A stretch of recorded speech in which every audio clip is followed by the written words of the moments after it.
Okay, so this is my final project for your class, Mr. Gannon.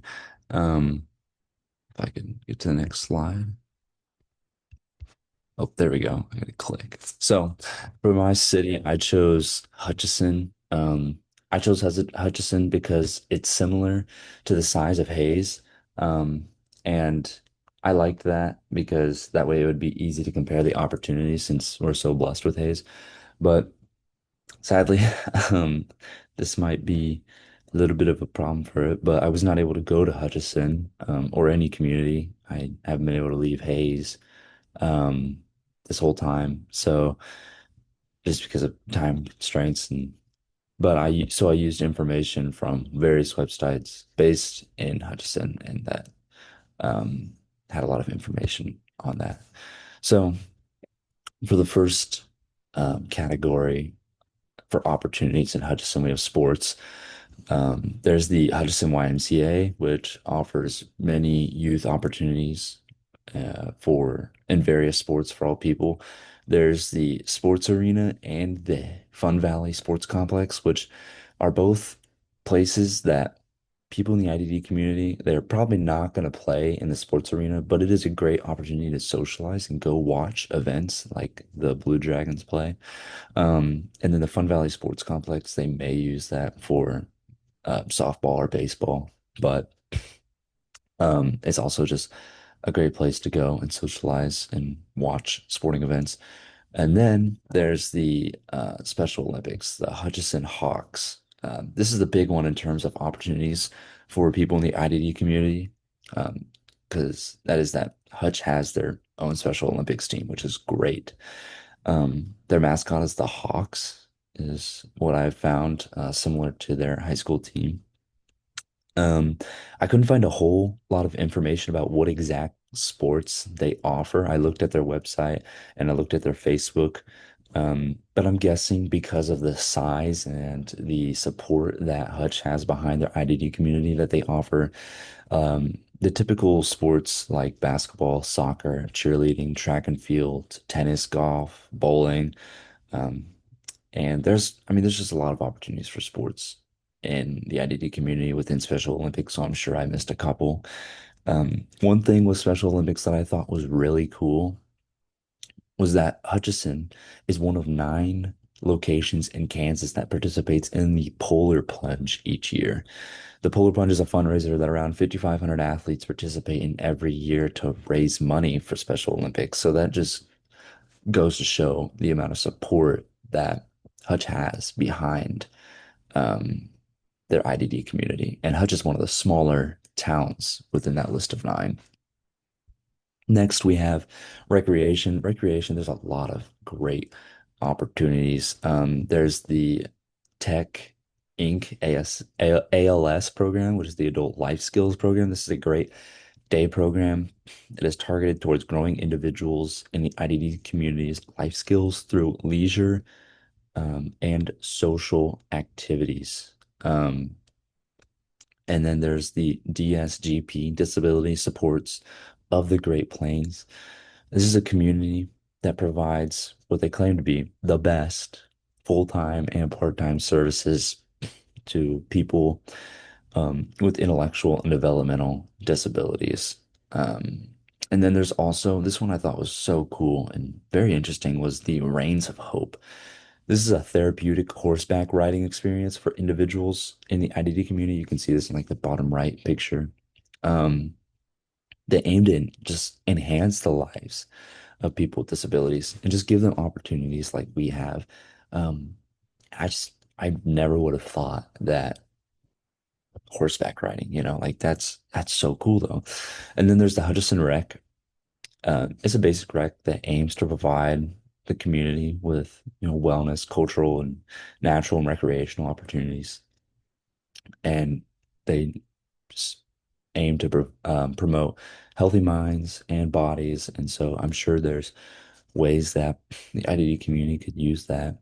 And then there's parks and nature. There's 3 parks in here. The Dillon Nature Center, which is a large park with many trails. It has one trail that's accessible to the IDD community. This is in the top right. Um, or it's accessible to wheelchair users. Then there's the Sandhill State Parks in the bottom left. This park is not as accessible to the IDD community. It is more of a campground close to sand dunes and wetlands, so kind of hard for wheelchair users. And then there's Cary Park, which is a large park that has a golf course, a zoo, and a couple playgrounds, as well as many paved trails. But um, it is also not completely ADA compliant with its playgrounds and its trails. Lastly, we have fitness, which is Hutchrec again. And then we have a couple health clubs or gyms, the Genesis Health Clubs and then Planet Fitness. They're both gyms that offer group fitness and individual training opportunities. I love Planet Fitness in specific for people in the IDD community because they have a no judgment zone philosophy, which can kind of take away that intimidation factor for them.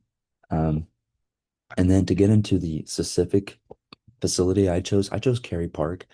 Cary Park is the largest park in Hutchinson, has walking trails, a zoo, playground, a golf course. And I chose this because since it is the largest park and it has so many opportunities, I think it is essential that it is up to speed within the ADA requirements for the IDD community so that they can have just as many opportunities there as we do. Um, here are some issues with the facility. It has some playgrounds. Some of them are not inclusive. They're not wheelchair accessible. You can see in this picture, the top one, that looks like dirt or mulch. It'd be very hard for a person in a wheelchair or even a person that has kind of some sensory problems with squishy things like that. Is going to be hard for them to use. Sensory friendly spaces. There's no set spaces for individuals who need sensory stimulation. This playground in general is pretty bland. It's like three colors. Um, that's not going to be very sensory, or it's not going to be very stimulating to somebody with the eyes. I also don't think it'd be very stimulating to somebody through their ears. It looks like all this equipment is just strictly physical, and there needs to be some equipment that they can use to stimulate their other senses, like something to touch, something to look at that's vibrant and colorful, things to play music on that they can hear. Um, I do like the gazebo, some shaded area that they can sit at. Also, there's wayfinding aids. This park does not have any signs, maps, or visual aids to help people. That would be difficult if you have a cognitive disability. Just kind of like knowing where you're at, knowing rules, having expectations, following a trail. Um, Ways to improve. You can install playground equipment that is inclusive and sensory friendly. These playgrounds need to have structures that are accessible to people with intellectual, developmental, and physical disabilities. And so there needs to be some sensory stimulating equipment. Um, Enhanced wayfinding. There needs to be more understandable signs to improve navigation.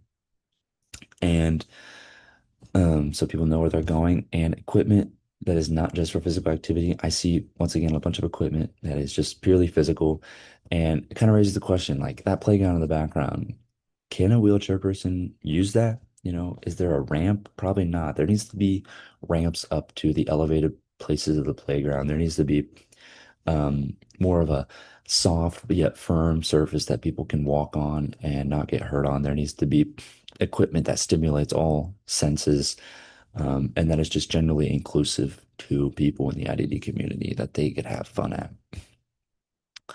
Um, and then also, I chose a park because um, I think in the future I would like to hold events at a park, and I have held events at parks before, and they're just a great place to be outdoors.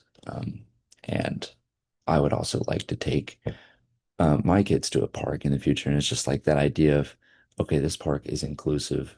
Um, I think that just would be great for many opportunities in the future, in my future career, if I want to be a pastor and have a disability ministry of some sort. And then there's a park evaluation tool.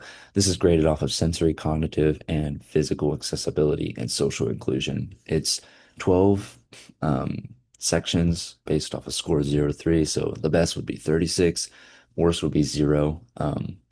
And these are all just things that I have got from the internet, got from the ADA compliance, and also thought of the Arc Park at Hayes. Like, what does it offer that these parks don't? And so I think this is a great tool that can be applied to any park anywhere in the nation um, to grade its IDD inclusivity. So, and that's all I have for you. Figure out how to stop recording.